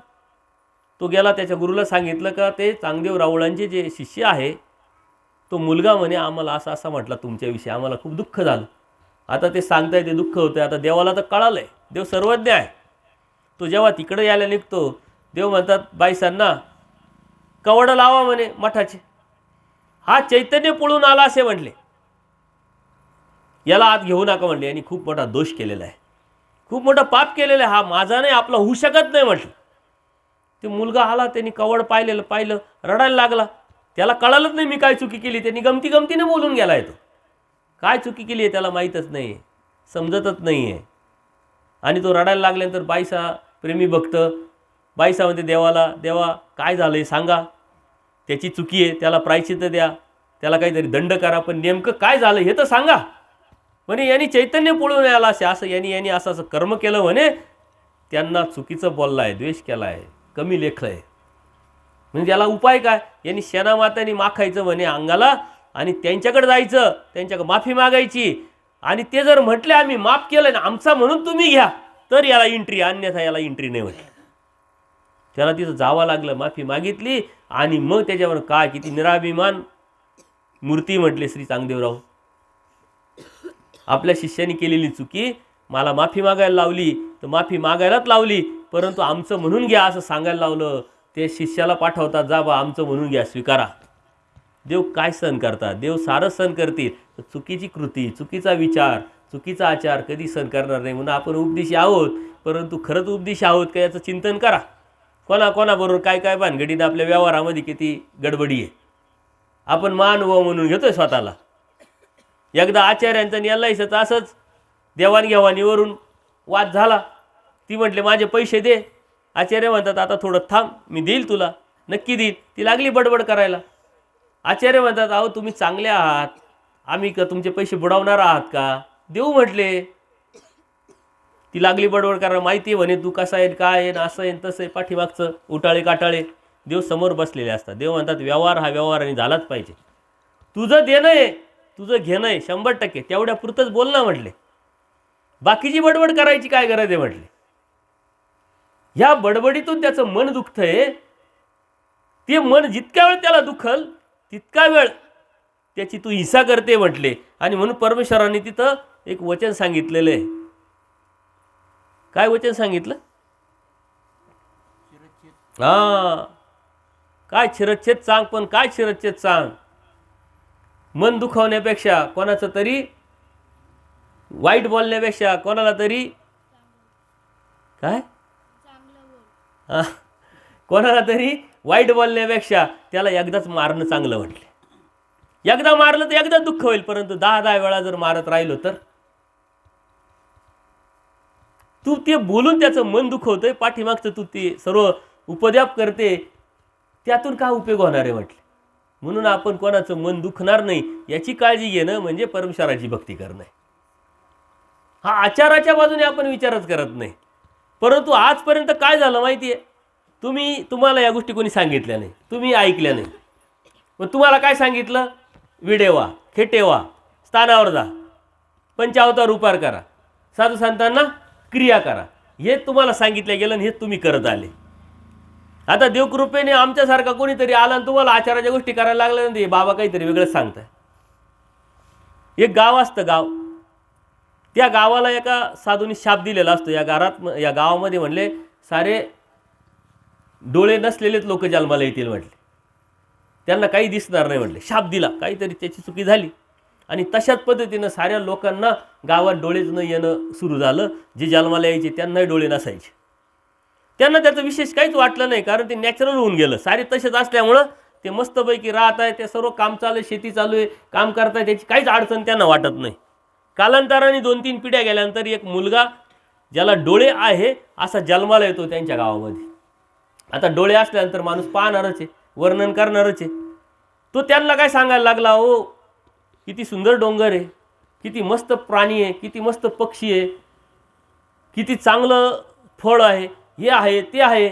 आता तो एकटाच डोळे त्याला, आणि तो सारा वर्णन करतोय, बाकीचे सारे ऐकताय, त्यांनी कधी काही पाहिलेलंच नाही आहे, कधी काय ऐकलेलंच नाही. त्यांना ते आश्चर्य वाटतं, म्हणते याला काहीतरी बाहेरचं तर नाही झालं, हा काय असा बडबड करून राहिला, हा असा काय सांगू राहिला म्हटले. याचं काहीतरी चुकतंय का, आपलं काहीतरी चुकतंय. कारण जे कधी ऐकलंच नाही ते ऐकायला सुरुवात झाल्यानंतर त्यांना ते चुकीचं वाटायला लागलं आणि मग ते सारे मिळून त्यालाच मारायला लागले. आपलं असंच झालेलं आहे. आपण वेगळ्याच रस्त्यावरून धर्म सांभाळत असताना जातोय आणि आता कुठंतरी काहीतरी गोष्टी ऐकायला लागलो तर आपण म्हणतो हे कसं शक्य आहे. आतापर्यंत आम्ही हेच करत आलो. कालचं ते माझ्या बापांनी सांगितले रुमण्याचा दृष्टांत, माझ्या बापांनी सांगितलं मग ते खोटं आहे का? आतापर्यंत एवढ्या लोकांनी सांगितलं, एवढ्या लोकांनी केलं, मग ते खोटं आहे का? आपण तिथं गेलोच नाही ना. आपल्याला परमेश्वर प्राप्त करायचा आहे, परमेश्वर पाहिजे, तर त्या उद्देशाने आपण त्याचा विचारच केला नाही आहे. त्याच्यामुळं ह्या ज्या गोष्टी आहे या आपण समजून घेतल्या पाहिजे आणि त्यातूनच आपण आपल्या जीवनामध्ये बदल केला पाहिजे. गोड बोलणं हा काय खूप मोठा आचार आहे का? पण परमेश्वर म्हणतात प्रिय वक्त्या व्हावे, सत्यार्थ व्हावे, गोड बोललं पाहिजे. प्रत्येकाशी आपण आपल्याशी एकामेकाशी नम्रतेने गोड बोलणं हा आपला धर्म आहे. आचार्यांना देवाने सांगितलेलं आहे. ते एका पुजाऱ्याला ओ गुरु उद्धट बोलतात. देव म्हणतात अहो तुम्ही तर महात्मे आहे. महात्मे म्हणजे आमचे आत्मे प्रत्यक्षात. आणि असे महान आत्मे जर वाईट बोलायला लागले, तुमचं तोंड खराब करायला लागले, तर तुम्ही परमेश्वराची कशी प्राप्ती कराल? जे पाहिजे जसं पाहिजे तेवढं स्पष्ट पारदर्शक मागून घ्या. जे गरजेचं नाही आहे ते तुम्ही घेत असाल तर तुम्ही सत्याने कसे वागाल? जर सत्याने वागले नाही तर जो परमेश्वर सत्य आहे तो कसा भेटेल? आपल्या जीवनामध्ये आपण कसं वागतो, कसं राहतो, त्याच्यावरती परमेश्वराच्या धर्माला आपण देतो आणि त्यातून आपण परमेश्वराला प्राप्त करत असतो. कर्मकांड, अंधश्रद्धा या न जोपासता परमेश्वर एकनिष्ठ भक्ती, समर्थवादावरती निष्ठा ठेवून जर आपण त्या रस्त्यावरती चालत राहिलो तर परमेश्वराला देणं आहे. नाही तर आपण उपदेश तर घेतलाय, मात्र सारे कर्मकांड चालू राहत आहे. काय काय करतात तुम्ही? पित्र करतात का? गणपती बसवतात का? नवरात्रात अजून काय काय उपास तापास करतात का? वट सावित्री पौर्णिमा करतात का? लाज काज नाही करत, खरंच नाही करत. हे कर्मकांड जे आहे ते कालच आपला विषय झाला. हे कर्मकांड आपल्याला का लावले, कशासाठी लावले, त्यातून धर्म एक संस्कृती एक संस्कार जोपासले जातो हे आपल्याला लक्षात येत. परमेश्वरांनी सोपं सांगितलं, येत शरण आले काय मरणाशी, मला शरण या, एकनिष्ठ भक्ती करा. याच्या व्यतिरिक्त काही अपेक्षा केलेली नाही परमेश्वराने. तेवढी अपेक्षित आपल्याला बसता येत नाही. परंतु तरीही आपल्या मनामध्ये वेगवेगळे विचार येतात. आपल्याला सारं कळतंय पण वळत नाही. खोटं बोलू नये आपल्याला माहिती आहे, भामटेपणा करू नये आपल्याला माहिती आहे, दुसऱ्याविषयी वाईट बोलू नये आपल्याला माहिती आहे, तरी पण आपण करतो. याचा अर्थ काय माहिती आहे? आपल्या शरीरामध्ये 81,15,00,000 9 देवतेच्या पिंडस्थ आहे. 81,15,00,000 10 देवतेचे मळ आहे.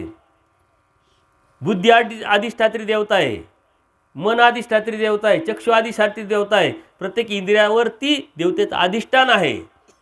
आणि जर आपण परमेश्वरांनी सांगितलेलं आहे ते न करता देवतेच्या धर्माप्रमाणे वागत असेल, राहत असेल, बोलत असेल तर अप्रत्यक्षरित्या आपण देवतेचीच भक्ती करतोय, परमेश्वराची भक्ती करत नाही. कारण आपण परमेश्वराचं ऐकत नाही. परमेश्वराचं ऐकणं म्हणजे परमेश्वराला देणं, परमेश्वराच्या धर्माला देणं आणि आपल्या जीवनाचं हित करून घेणं. बघा आपण देवपूजा करतो. देवपूजा करताना काय करतो? जातो देवावर टेकवतो की नाही? विशेष कपडाला लावतो, स्थानावर डोकं टेकवतो. याचा अर्थ काय माहिती आहे? याचा अर्थ तुम्ही आजपर्यंत कधी विचारच केला नाही. हे जे डोकं आहे माझं, हे तुला मी अर्पण, ही बुद्धी मी तुला अर्पण. धर्माची जेव्हा गोष्ट येईल, जीवनाची गोष्ट येईल, जगण्याची गोष्ट येईल, नैतिकतेची गोष्ट येईल, तेव्हा तू जे सांगितलंय तेच मी ऐकेल. हा शब्द आपण अप्रत्यक्षरित्या परमेश्वराच्या विशेषावरती डोकं टेकवताना देत असतो, विशेष कपडा लावताना देत असतो. परंतु आपण हे करत असताना देवाने सांगितलं करतो का? आपल्या बुद्धीनंच आपण वागत असतो. म्हणजे आपण देवाचं व्हायचं परंतु देवाचं काहीच ऐकायचं नाही. मग तो देव आपल्याला भेटेल का? ना आपण कपडा लावतोय विशेषावरती, आपण झुकतोय परमेश्वराच्या स्थानावरती, प्रसाद वंदन करतोय. का करतोय? एकामेकाला आपण वाकून का दंड घालतोय? एकामेकाचा आपण आदर का करतोय? ते परमेश्वराचं तत्व आहे, ती नम्रता आहे, आपल्या मनामध्ये ती भावना आहे, तो हेतू आहे, शुद्ध भाव आहे. परंतु त्या देवाने सांगितलेलं जर ऐकलं नाही तर ते देवपूजा करण्याला काय अर्थ राहिला? म्हणजे आपलं डोकं आपलं आणि बाकीचं जे स्वार्थ आहे ते देवाकडून आपण घेत राहायचं. देवाचं काहीच ऐकायचं नाही, मात्र आम्ही देवाचं आहोत असं म्हणायचं, तर देव प्रसन्न कसा होईल? देव तर उदास होतील, देव तर खंती पकडतील. आणि जर देवानी खंती पकडली तर या सृष्टीमध्ये परमेश्वरांनी टाकलेली आपल्यावरती दृष्टी ती जर परमेश्वरांनी बाजूला केली तर आपण कुठं जाऊया आपल्यालाही कळणार नाही. कारण अनंत कर्म जे आपले आहे ते असंत कर्म आहे. नरक आपले वाटच पाहत आहे. हा बोध परमेश्वराने दिला. एका सृष्टीत एका जीवाला एकदाच देत असतात आणि त्यातून जर आपण तो दवडला तर ही संधी आपल्याला पुढच्या सृष्टीत भेटत असते. सृष्टी अतिदीर्घ सृष्टी काय 2 दिवसाची 4 दिवसाची नाही आहे. 60 लाख वर्षाची जी चौकडी आहे अशी अनंत चौकड्या मिळून एक सृष्टी तयार होते.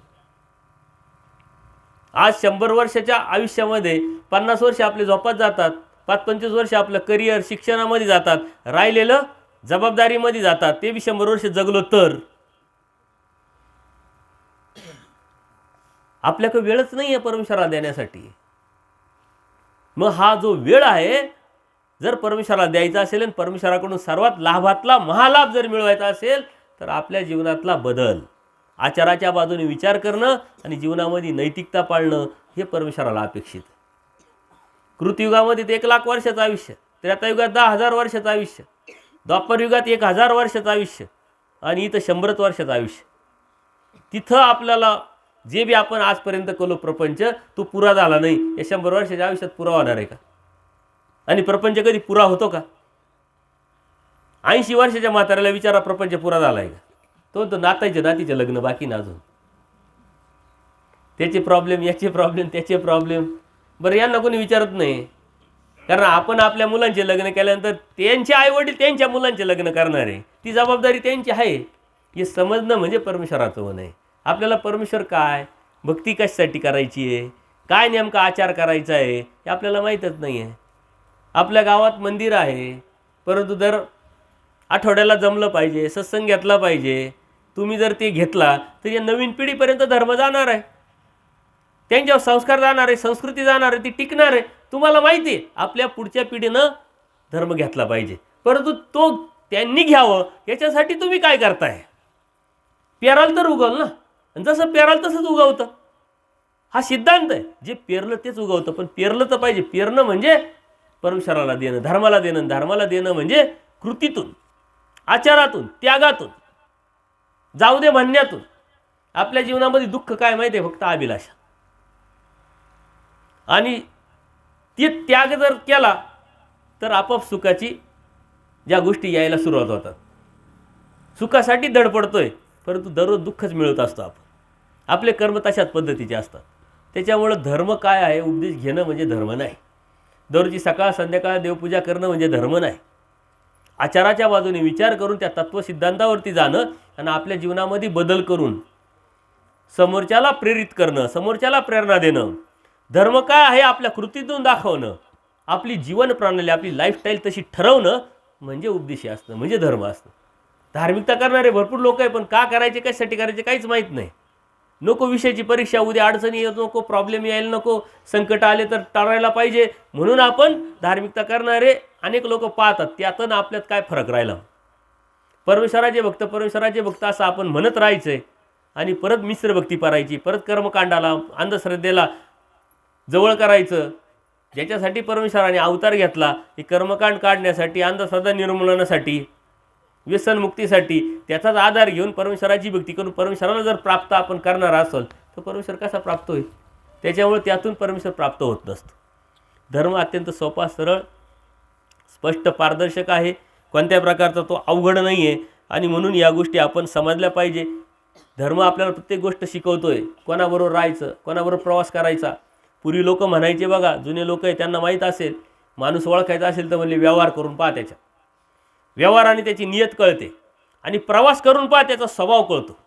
परमेश्वरसुद्धा सांगतात ज्ञाता विरक्ताचा संग करा. जो ज्ञानी आहे नुसता ज्ञानी उपयोग नाही आहे.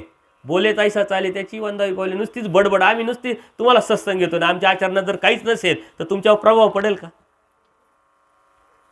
ज्ञान सांगणारा नाही, ते ज्ञान जीवनात उतरवणारा, त्याची संगत करा म्हटली. तो उतरवणारा महत्त्वाचा आहे, नुसता सांगणारा महत्त्वाचा नाही. उपदेश घेण्याला महत्त्व नाही. उपदेश घेऊन त्या परमेश्वराच्या चौकटीत भक्ती करणारा जो आहे तो खरा उपदेशी आहे, तो खरा परमेश्वराचा आहे. त्याची संगत करा म्हटले देवांत. कोणाची संगत करू नका. म्हणून आपल्या जीवनामध्ये जीवन जगत असताना आपलं करिअर घडवण्यासाठी सर्वात जास्त वाटा धर्माचा आहे. पॉझिटिव्ह विचार निर्माण करण्यासाठी सर्वात वाटा धर्माचा आहे. आपलं यश निर्माण करण्यासाठी आणि त्याला चकाकी आणि झळाळी येण्यासाठी सर्वात जास्त वाटा धर्माचा आहे. जितके जास्त तुम्ही धर्माला समजून घ्याल, जाणून घ्याल, तुमच्या जीवनात उतराल, तितक्याच पद्धतीनं तेवढ्याच धार तुमच्या जीवनाला निर्माण होणार आहे, समाधान निर्माण होणार आहे. आपण सर्व करतो पण समाधानच नसतं. समाधान धर्माचं दुसरं नाव आहे. समाधान पाहिलं पाहिजे. नाही तर आपण सारं करतो पण आपण अतृप्त आत्म्यासारखे जर वागत असेल तर ती धार्मिकता काही कामाची नाही. म्हणून परमेश्वराला जे अपेक्षित आहे ते आपण केलं पाहिजे. बरेच तत्व आहे, सिद्धांत आहे, परंतु थोडक्यात तुम्हाला महत्त्वाचे का जे दररोजच्या आपल्या उपयोगात येणार आहे, दररोज आपण अनुभवतोय, समाजात राहत असताना वागतोय, बोलतोय, ते आपण समजले पाहिजे. देवाने सांगितलं मनुष्य मात्र होऊन यासाठी साधं सरळ राहा, खोटा दिखावा काही कामाचा नाही. परमेश्वराला सारं कळतं, सारं समजतं. आपण खोट्या देखाव्यात एवढं अडकलोय की आपल्याकडे नसताना ते दाखवण्याचा, दिखावा करण्याचा पाठीमागं आपण लागलेलो आहे. पण परमेश्वराचा सत्यार्थ प्रकट आहे. जर आज तू खोटा बोलला आणि काहीतरी लपवलं तर 4 दिवसांनी त्याला कळणारच की आपली जिद्द जाणार. त्याच्यापेक्षा जसं आहे तसं राह. परमेश्वर म्हणता एक फक्त जसा आहे तसा बोलतो पण राहत नाही, आणि एक जसा बोलतो तसाच राहतो. जो जसा बोलतो तसा राहतो तो माझा प्रिय भक्त आहे म्हटलं. परमेश्वराला तो प्रिय आहे. दिखावा परमेश्वराला अपेक्षित नाही आहे. मोठेपणा परमेश्वराला अपेक्षित नाही आहे. खोटा खोटा क्रेडिट घेण्याला परमेश्वराला अपेक्षित नाही आहे. परमेश्वर म्हणता मनुष्य मात्र जसा आहे तसा राहिला पाहिजे. वर्मस्पर्श न रक्षित चांग त्याच्यापेक्षा वेग. आचार्याने सांगतात, त्या एल-आय-सीला सांगतात वर्मस्पर्श करू नको, त्याच्यापेक्षा चिरच्छेद चांगला आहे म्हटलं. कोणाचं मन दुखेल, कोणाला त्रास होईल असं वागू नको. हे संस्कार जर तुमच्या धर्माच्या अनुषंगाने तुम्ही निर्माण केले ना तर समाजामध्ये कुठेही गेला तर तुम्ही त्याचा विचार करा, दुसऱ्याचा विचार करा. गाडी पार्किंग करताना सुद्धा विचार कराल की आपल्या गाडी पार्किंगमुळे दुसऱ्याला काही त्रास तर नाही होत. आपण जिथं उभं आहोत त्या उभं राहिल्याने कोणाला प्रॉब्लेम तर नाही येत. आपण मोबाईलने मोठ्याने बोलतोय याचा त्रास तर कोणाला होत नाही ना. आपण जी बडबड करतोय आपल्यामध्ये त्याचा काही कोणाला प्रॉब्लेम तर येत नाही ना. एवढा बारीक विचार करणारा मानव असतो. दुसऱ्याचा जो विचार करतो, दुसऱ्याच्या दुःखाला आपलं दुःख समजतो, दुसऱ्याच्या सुखाला आपलं सुख समजतो, तो मानव असतो. नाही तर दुसऱ्याचं दुःख झालं आपल्याला आनंद होतो. वा वा याचा कार्यक्रम झाला, बरं झालं, याचं व्हायलाच पाहिजे होतं, त्यासाठीच विडा ठेवला होता. आणि एखाद्याला आनंद झाला, काहीतरी लॉटरी लागली, याला सर्वात जास्त दुःख होतं. त्याच्या कर्माने त्याला भेटले. तुझं दुःख होऊन काय उपयोग आहे? तुझ्या नशिबात जे आहे ते तुला भेटणार आहे, त्याच्या नशिबातलं त्याला भेटणार आहे. त्याच्या आनंदात तू सहभागी हो ना, तुलाही भेटल. त्याच्या आनंदात सहभागी न होता जर दुःखी झाले तर तुला भेटणार आहे का? नाही भेटू शकत. धर्म तुम्हाला जगायला शिकवतो. धर्म तुम्हाला बोलायला, वागायला, बसायला, उठायला, तुमचे लाईफस्टाईल जी आहे, तुमची जीवन जगण्याची रीत आहे, पद्धत आहे, तो धर्म तुम्हाला शिकवत असतो. उपदेश घेणं, देवपूजा करणं आणि दररोज आता सत्संग घेतलाय आम्ही ऐकतोय आणि आता हे करून ते करू असं म्हणल्याने धर्माला आपण काही देत नाही. धर्माला देणं म्हणजे परमेश्वराचं ऐकणं. परमेश्वर काय म्हणतात, येथून म्हणितले ते कीजे, मी जे सांगितलंय ते करा, आपलेपणाने करा, माझं म्हणा. मी जे वारिले ते न कीजे, मी जे तुम्हाला सांगितलं नाही आहे हे करू नका, तर करायचंच नाही. कॉम्प्रोमाइज, तडजोड अजिबात नाही. समाजात राहत असताना समाजाचे संकेत पाळायचे आहे, संग्रह पाळायचा आहे, परंतु आपल्या धर्माच्या तत्वाला, सिद्धांताला बाधा येणार नाही. धर्माला बाधा काय आहे ते आपण ओळखले पाहिजे. आपल्या जीवनातली कमतरता काय आहे हे आपण समजून घेतली पाहिजे, जाणून घेतली पाहिजे, आणि ती एक एक कमतरता आपल्या जीवनातून काढून टाकणं आणि ती कमतरता भरणं म्हणजे परमेश्वराचं भक्त होणं. आपल्याला अशक्तपणा येतो बघा. आपण डॉक्टर गेल्यानंतर डॉक्टर काय करतो, B12 चेक करा, D3 चेक करा, हे चेक करा, ते चेक करा, तुमच्या शरीरात काय कमतरता आहे. ती कमतरता चेक केल्यानंतर तो त्याच्या गोळ्या देतो. B12 कमी आहे तुमचं, D3 कमी आहे, हिमोग्लोबिन कमी आहे, याच्यामुळं अशक्त आलेलं आहे. जे कमतरता आहे ते दिलं का ते शरीर भरून काढतं आणि स्वस्थ चित्त राहतं. एखादं पीक केल्यानंतर आपण त्याला खतं का टाकतो, त्याला त्या जमिनीतून जी कमतरता आहे त्याला भेटणार नाही, ते आपण वरून देत असतो.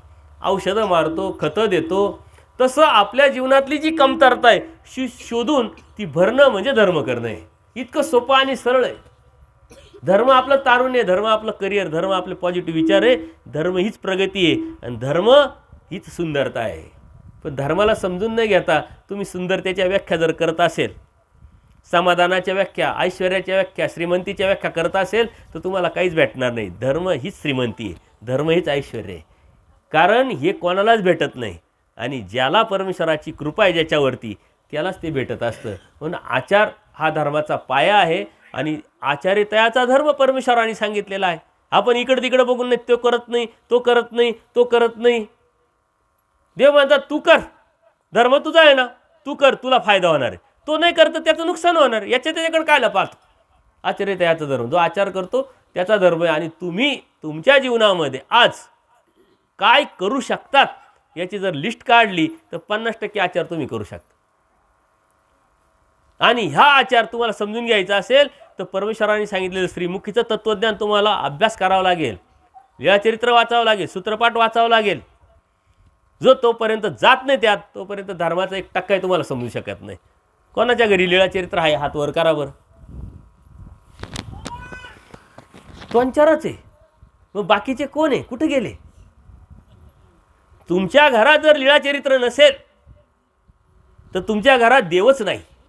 देवपूजा आहे पण देव नाही. देव कुठे आहे? लीळाचरित्रात आहे. तुमच्या घरात सूत्रपाठ नसेल तर देव नाही, कारण देव तत्वज्ञानात आहे, देव आचारा विचारात आहे. देवपूजा आहे परंतु देव नाही. तुम्हाला देव तर तुमच्या घरात पाहिजे असेल तर लीळाचरित्र सूत्रपाठ तुमच्या घरात नेऊन पूजा अर्चा नाही करायची, वाचन करायचं आहे, अभ्यास करायचा आहे आणि ते आपल्या जीवनामध्ये उतरवायचं आहे, तर ते उपयोग आहे. लीळाचरित्र मराठीतला आद्य ग्रंथ आहे. पानोपानी सर्वज्ञ श्रीचक्र प्रभूंनी अनंत लीळा करून आपल्याला समज दिलेली, ज्ञान दिलेलं आहे. जगाच्या पाठीवरती हिंदी भाषेच्याही अगोदरचा आणि मराठीतला अगोदरचा मूळ तत्त्वज्ञानातला जो ग्रंथ आहे तो लीळाचरित्र. त्याचा अभिमान आपल्याला असला पाहिजे. हिंदीमधला बी पहिला आणि मराठीतला पहिला ग्रंथ. इतिहासकारांना लीळाचरित्राचा संग्रह घेतल्याशिवाय, संदर्भ घेतल्याशिवाय इतिहासच लिहिता येत नाही. त्याच्यामध्ये इतिहास आहे, सामाजिकता आहे, व्यावहारिकता आहे, तत्व आहे, सिद्धांत आहे, आचार आहे, विचारी, धर्म आहे, अधर्म आहे, सारं आहे. सारं तुमचं जीवन त्याच्यात आहे आणि तेच तुमच्याकडे नाही आहे. मग काय त्याचे उपदेशी तुम्ही? त्याच्यावर तो ग्रंथ उपलब्ध करा. सूत्रपाठ तर मी आणलेला आहे, भगवद्गीता मी आणलेल्या आहे, ते मोफत देत असतो मी. मोजक्या लोकांना काही प्रश्न विचारील मी.